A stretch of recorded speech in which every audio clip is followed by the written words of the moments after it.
भ्रष्टाचार के खिलाफ कितनी बड़ी लड़ाई हमने शुरू की है।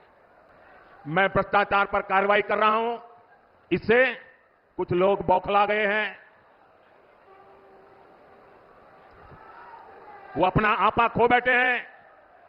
और मेरे प्यारे देशवासियों, मैं कहता हूं, मोदी की गारंटी कहती है, मोदी का मंत्र है भ्रष्टाचार हटाओ। वो कहते हैं भ्रष्टाचारी बचाओ। ये चुनाव इन दो खेमों की लड़ाई है।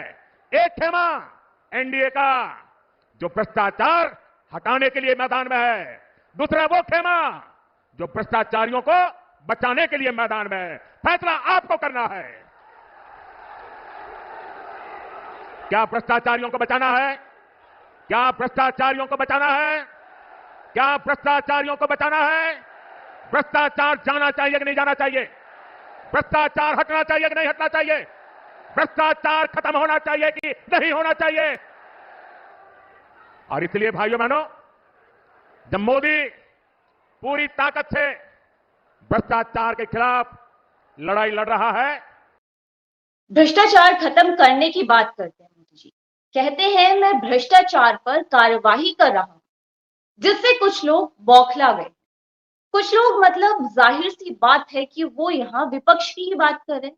31 मार्च को मेरठ की रैली में मोदी जी ने दो खेमों की बात करी। एक खेमा वो जो भ्रष्टाचार हटाने के लिए मैदान में है, और दूसरा खेमा जो भ्रष्टाचारियों को बचाने के लिए मैदान में है, जिसके बाद फैसला आपको करना है, यानी जनता को करना है। अच्छा, यहाँ तक तो ये बात ठीक थी कि भ्रष्टाचार खत्म करना है, लेकिन भ्रष्टाचारियों को बचाने वाला कौन सा खेमा है, ये बात मोदी जी क्लियर कर देते तो समझने में थोड़ी आसानी होती। खैर, इसके बाद मोदी जी ने एक नहीं, दो नहीं, बल्कि तीन तीन बार चिल्ला चिल्ला कर कहा कि क्या भ्रष्टाचारियों को बचाना है? जी हाँ, बिल्कुल बचाना है और बचा रहे हैं। भारतीय जनता पार्टी ने ऐसे कई भ्रष्टाचारियों को शरण भी दी। वीडियो में आगे उनका भी जिक्र होगा। और जहां तक भ्रष्टाचार जाने की बात है, तो उन भ्रष्ट लोगों को और भ्रष्टाचारियों को बीजेपी में जरूर जाना चाहिए, जिनमें भाजपा से लड़ने की ताकत नहीं है। यहाँ मोदी जी ने एक बात और कही कि मोदी पूरी ताकत से भ्रष्टाचार के खिलाफ लड़ रहा है। दरअसल मोदी जी की लड़ाई ईडी और सीबीआई के जरिए भ्रष्टाचारियों से है। आप या तो बीजेपी में शामिल हो जाओ, नहीं तो जेल जाओ, और यही सब हो रहा है। 2014 के बाद से कथित भ्रष्टाचार के लिए केंद्रीय एजेंसियों की कार्रवाई का सामना करने वाले 25 बड़े राजनेता भाजपा में शामिल हो गए, जिसमें 10 कांग्रेस से हैं, 4 राष्ट्रवादी कांग्रेस पार्टी और शिवसेना से, टीएमसी से 3, टीडीपी से 2 और एसपी और वाईएसआरसीपी से एक। और इसमें से 23 मामले तो ऐसे हैं जो बीजेपी में शामिल हुए और उनका ये राजनीतिक कदम राहत में बदल गया। और ये सब द इंडियन एक्सप्रेस ने कल अपने अखबार में छापा है, जिसमें से ऐसे 3 मामले हैं जो बंद कर दिए गए हैं, बाकी 20 रुके हुए या ठंडे बस्ते में पड़े हैं। स्विच के बाद जांच एजेंसी की कार्रवाई वास्तव में निष्क्रियता रही है, और इस सूची में शामिल 6 राजनेता आम चुनाव से कुछ हफ्ते पहले ही अकेले इसी साल भाजपा में चले गए। 2022 में द इंडियन एक्सप्रेस की एक जांच से पता चला कि कैसे ईडी और सीबीआई ने 95% प्रमुख राजनेताओं के खिलाफ कार्रवाई की। आपको बता दूं कि 3 मामले बंद हैं अभी और 20 रुके हैं। अधिकारियों का कहना है कि जांच खुली है, जरूरत पड़ी तो कार्रवाई करेंगे। लेकिन यहाँ एक बात आप अच्छे से समझ लीजिए कि ये जांच और ये कार्रवाई तब तक रुकी है जब तक भ्रष्टाचारी नेता बीजेपी में है।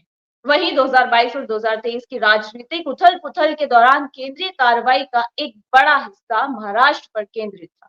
2022 में एकनाथ शिंदे गुट ने शिवसेना से अलग होकर बीजेपी के साथ नई सरकार बना ली, और एक साल बाद अजीत पवार गुट एनसीपी से अलग हो गया और सत्तारूढ़ एनडीए गठबंधन में शामिल हुआ। रिकॉर्ड बताते हैं कि राष्ट्रवादी कांग्रेस पार्टी गुट के 2 शीर्ष नेताओं अजीत पवार और प्रफुल्ल पटेल के सामने आए मामलों को बाद में उन मामलों को बंद कर दिया गया।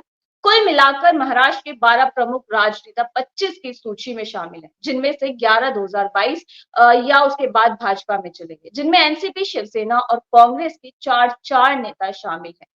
तो ऐसे में जब देश के प्रधानमंत्री कहते हैं कि हमें भ्रष्टाचार खत्म करना है, भ्रष्टाचारियों से लड़ना है और भ्रष्टाचारियों को जो है जाने से बचाना है। तो अब ऐसे में आप सोचिए ज़रा कि भ्रष्टाचारियों को कहाँ जाने से बचाना है और कहाँ मोदी जी भ्रष्टाचार खत्म करें। दरअसल वो भ्रष्टाचार खत्म करने के नाम पे ईडी और सीबीआई का गलत तरीके से इस्तेमाल करके बीजेपी में उन नेताओं को शामिल करते हैं। फिर उसके बाद जो नेता बीजेपी में आने से इनकार करते हैं, वो जेल जाते हैं। जैसा कि आपने देखा 2 राज्य के सिटिंग सीएम जो है जेल जाना पड़ा, चाहे वो झारखंड के मुख्यमंत्री हों हेमंत सोरेन या फिर दिल्ली के मुख्यमंत्री अरविंद केजरीवाल हो। और ऐसे आम आदमी पार्टी के कई नेताओं ने भी कई ऐसे आरोप लगाए बीजेपी के ऊपर कि हमें जो है बीजेपी से ऑफर दिया गया कि आप जो है बीजेपी में शामिल हो जाओ और उसके बाद अभी हाल-फिलहाल ही में आम आदमी पार्टी नेता आतिशी ने भी इस तरह के आरोप लगाए हैं बीजेपी के ऊपर। तो फिलहाल आज के इस वीडियो में इतना ही और आप क्या सोचते हैं इस वीडियो पर कमेंट बॉक्स में अपनी राय ज़रूर दें और चैनल को सब्सक्राइब करें। नमस्कार।